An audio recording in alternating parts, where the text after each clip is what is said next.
Well, ladies and gentlemen, today with Tech Tony, we are going to go through folders in AI that could possibly be real estate coaches. Tony's had a recent experience where he's uploaded a lot of his medical records into a folder within ChatGPT, and then ultimately it's been giving him some advice in perspective to his health, speaking to doctors, so on and so forth. So he thought to himself, well, if I upload what we do in real estate and tell it what we've done over a period of time, what we want to get to, where we're growing to, and what area we're in, and see what type of analysis it has, then ultimately that's a real estate coach. So we go through a little bit of that thought process, and we also go through the general attitude towards real estate from most people at the moment within the real estate industry and how that might be wrong.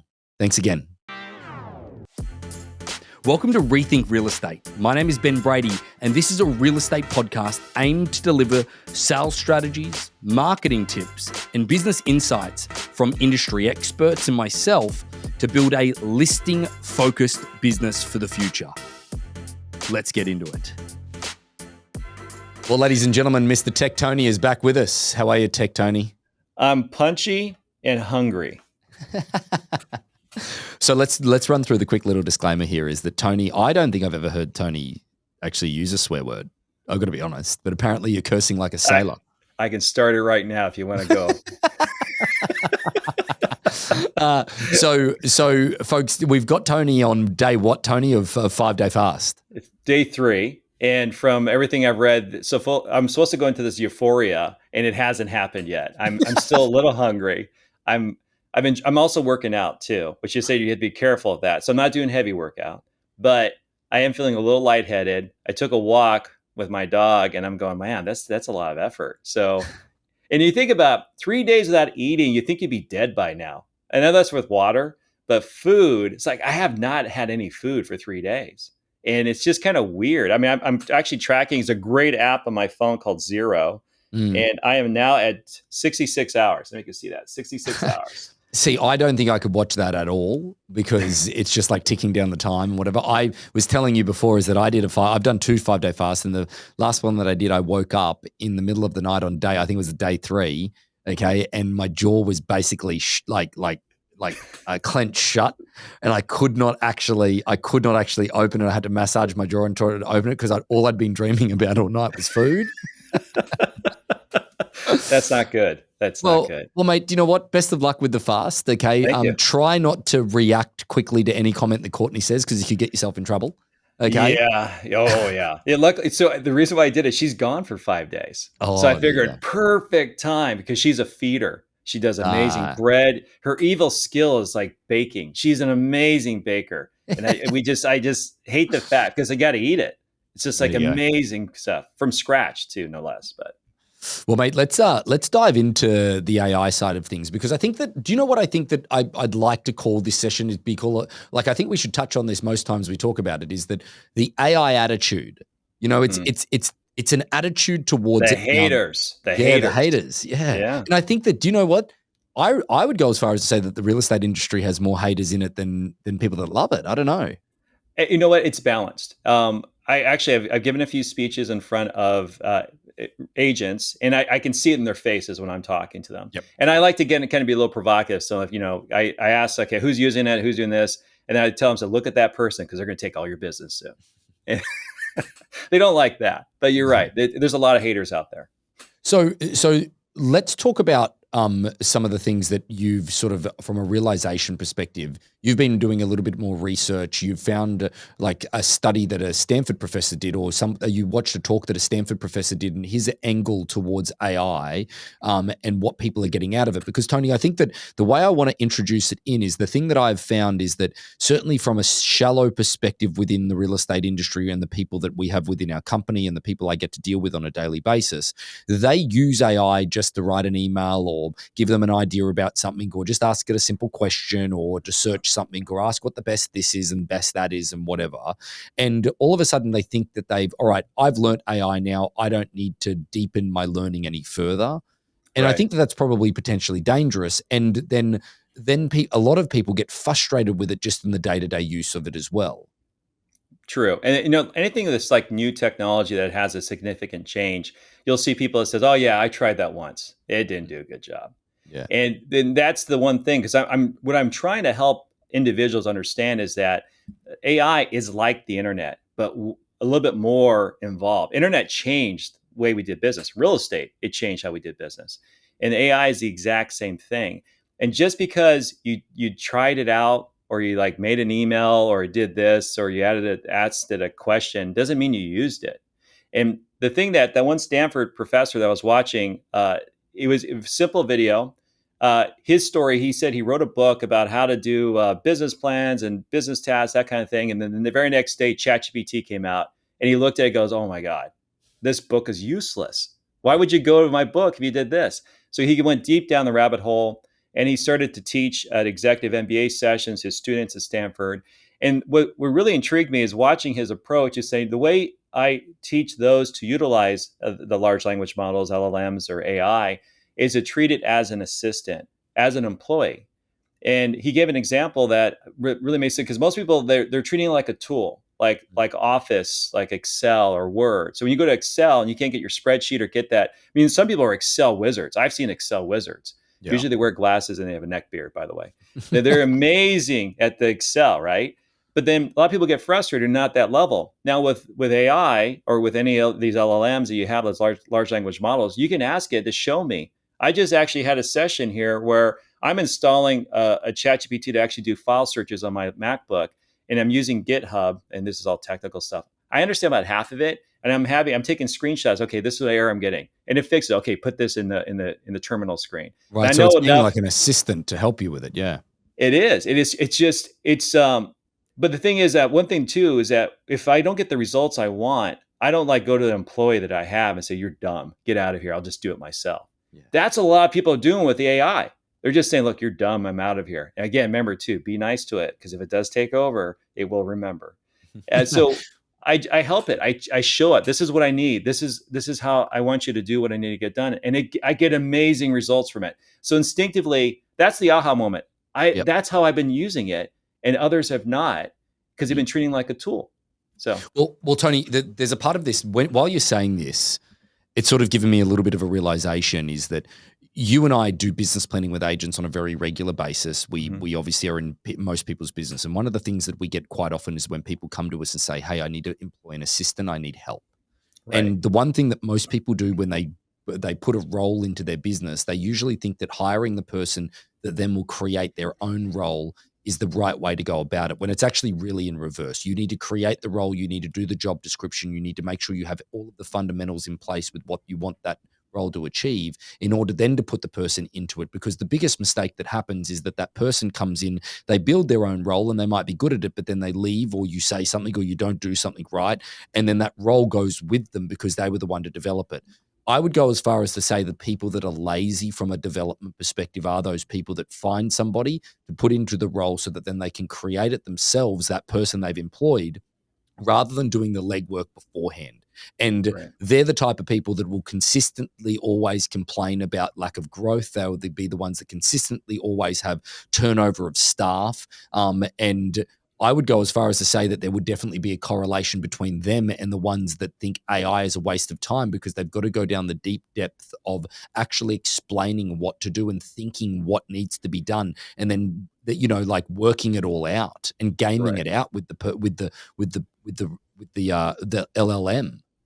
Yeah, and that's called standard operating procedures. So whenever you meet with a coach, first thing I want to tell you, if you're going to start, you want to scale, you got to take you out of the process. You got to make sure you put all of your operating procedures written down somewhere. So then when you hire that assistant or that buyer's agent or that team member that does showings, that they know what to do and that you have everything detailed. And absent that, it's just those are kind of the lazy way to do it. So then you're going to just be doing it yourself all the time. You don't have a profession, you have a job. I mean, you want to have something like a business. You want a business where you can walk away from it and have others around you. That's the whole thing. And it needs SOPs or standard operating procedures for that to run.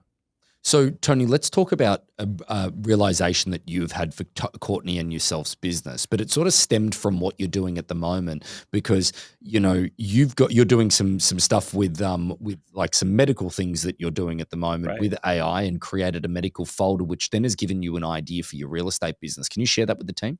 That's why I'm on this stupid fast right now. Or this, I was going to say the effing fast, but I held back. I would have loved that, just so everybody knows. I would have loved that. I would have created a short for Instagram just with Tony saying I held back. Well, my professional life. So my folder. So I created a folder within ChatGPT. It just came out with a new feature where instead of doing these GPTs, you can create a folder. And a lot of people understand that concept. And that folder can have a collection of all these files and these chats that you had. So I created a health folder. Now, disclaimer, I got already somebody criticizing me. It's like, oh, that's private information. How about HIPAA? I said, I don't really care. I have it turned off. They already know everything on me already. I can Exactly freak right. you out. I can freak you out that they have absolutely everything. So don't go there. All right. Yeah. Let me just enjoy this. So I created the folder. I uploaded all of my stats. I gave it all this information. I got my Aurora ring. I got my steps. I have my weight for the past 3 years. Then, importantly, I got my blood work from Kaiser. I have a Kaiser, which is what you think. It's not too bad, but it is what it is. And I have all the tests there, and I've uploaded it. And it's like going, okay, it's as good. And I said, and then like kind of the vain things, like how do I compare to other Mexican 55-year-old males around the country? And they go, oh man, you are elite. So it's telling me, and it's being okay. Don't tell me this. It's, no. You're in the top 10% of everything. Your muscle is really good. So I'm getting a lot of like this. I've always kind of been curious. Do I work out more than? And so it's giving me that feedback. And importantly, and this is another rabbit hole. So do not get blood tests from Amazon. I've learned that right now, especially to test your testosterone. Oh man. So I did this. I thought that because I was a little tired that maybe it's testosterone because I haven't had it measured. So I did an Amazon test and it showed I was kind of low, like 300. It's from 300 to 1200. So I kind of freaked out. So then I went to one of those clinics that want to give you testosterone no matter what. And that's what they do. And then I came back and said, oh, no, you're pretty high. You're like at 800. And then I went to the doctor at the same time to kind of get another test. So you can see how I get obsessive at Kaiser. And they came back and said, oh man, you're at 1100. They thought I was taking steroids. I go, no, I'm not taking anything. They go, you're just too high for your age. And then the other clinics came back. So I had this conversation. So what's nice about it, the doctors, you go back and forth in these apps. I said, okay, ChatGPT, give me a response to the doctor and tell them this would need to be done. So ChatGPT in my little health folder did a nice little reply. So, okay, you want to, based upon these results and these particular things, you want to have request these type of tests and that. And the doctor came back, well, I don't think you need that. Then I had, so he was conversing with ChatGPT based upon my numbers. And then I got him to get the free radical. It's a free testosterone test on it. Okay. Yeah. So that's an example of how. So when you so in the ChatGPT app, you go in and you create a folder. Is that creation done any differently than creating a different GPT? No, it's easier, and that's the way I like about it. The GPT is a little bit more involved, and I think the folder concept is a bit easier. So it's on the left hand side of your screen as you go in there. It's actually on your app too, and you create that folder. And what's cool about the folder is I can add. So I've been adding all my files, PDF files, and screenshots in there. And then you can have different chats. You can say, okay, I'm doing the fasting. So it's telling me by the hour, if I want to, what's going on with my body. And so based upon it, I can use studies. It's telling me all the stuff I need to know, like what's going on with right now. I should be euphoric. Right now it's tanning all the visceral fat. I'm exhaling fat. You exhale fat? Yeah. So I thought you just like peed it out. So like 20%. I thought that for the longest time as well. I got curious. As well. I couldn't. Someone said to me, no, but you breathe it out. I'm like, what?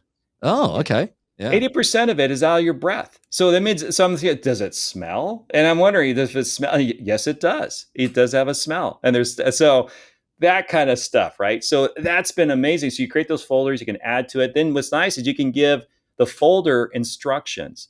So you could say, okay, you are a health expert. Here's all my metrics starting off. You're going to look at all this information for it to help me in my health journey to lose weight and become super sexy. And I can wear my half shirt without nobody laughing at me. Half shirt without anyone yelling at you, meaning that Tony already wears a half shirt and people yell at him. Okay. Never wear a half shirt. If you, I've seen some people wear half shirts or have no shirt on at all, and they shouldn't on the beach. You know those people. Oh, I know. I'm taking my glasses. I'm taking pictures and go, look at this person. Oh my goodness. Do you know what? This is an inside joke, Tony, but that's Josh when he goes to the pool.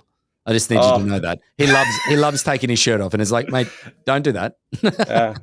Yeah. I won't say much. I like Josh. He has gained a few pounds. He can burn it off. He can burn it off. He's had the sympathy baby weight with his wife. So. Yeah. That's what he says. But then tell me. So your goal then, from your experience and how accurate it's been with your health metrics, is to then create a folder to coach you from a real estate perspective. Yeah. All right. So then that was my epiphany from that. So it's been a great experience. I mean, I'm getting so much, and what's nice is it's personalized and it's based upon facts. And then I can still pull in other information to ask these questions I always have. So my wife and I, we were using a company, and we're no longer going to use them. And they were doing marketing, they provided coaching. And we were actually looking like, why?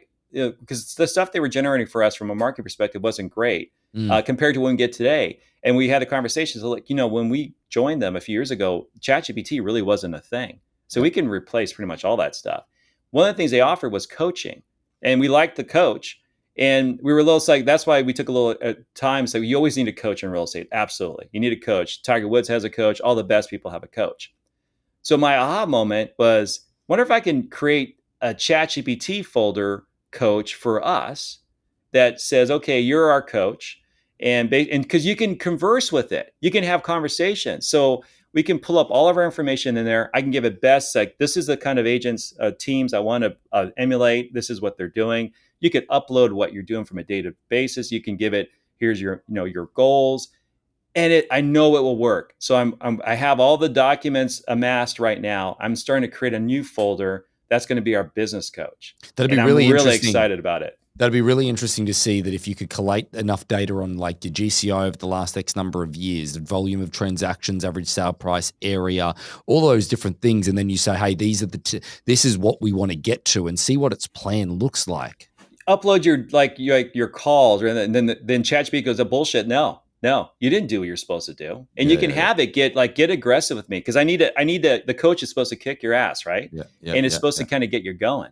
So, and you can do that. So I can persona. So I'm building the coach now. And there's a folder. I'm using ChatGPT to give me the prompt about how to do the instructions. I'm uploading our past performance, what we're at currently, what we want to emulate, give it our goals. A lot of stuff we had conversations. So one thing I noticed with the coach, the guy's great. It was kind of repetitive, and it was kind of niceties. And then the thing is too, with people, you got to be a little bit nice sometimes. Rather, I can just I want to get into it. It's like, no, we got 20 minutes. Let's make this happen. Yeah. And if you do that to people, it's like, oh, you're being an asshole. So yeah, exactly right. Yeah, 100%. Yeah, the niceties and the fluff, it avoids all of that type of stuff. Right. It's kind of like the kind of what you think about a machine, where it's like it doesn't have any emotion. This does not have an emotion. It's all based upon stats. So this is kind of the aha moment that I have. So that's what we're going to build. So I'll bring you an update next time I have it ready and rolling. Well, mate, it's fascinating constantly for us to actually sit here and talk about the different experiences, and it's great to see that not only is it the real estate side of the business and that is going through the ChatGPT side of it, or the AI, it's also the health metrics as well. Mm-hmm. It's Tony's a complete transformed man, where he's got. It's funny how like you probably feel like you have more projects on the go now because you've got more capacity to do it, right? I do. And, also not being a corporate, soldier or prisoner, as I like to say, it makes it kind of nice where I'm able to kind of just explore my passions. So using this and kind of learn from there, I'm very happy with that. Well, mate, again, thank you for being on Rethink Real Estate, as always, guiding us through this tumultuous world of technology as a whole. But thanks again for joining us, Tony. All right. See you later. So about 75% of our audience hasn't liked, followed, or subscribed to our podcast. It would mean the world to us, and it would help this podcast more than you know to expand our reach if you were to like, follow, or subscribe on any of the platforms that you're watching or listening on. Thanks again.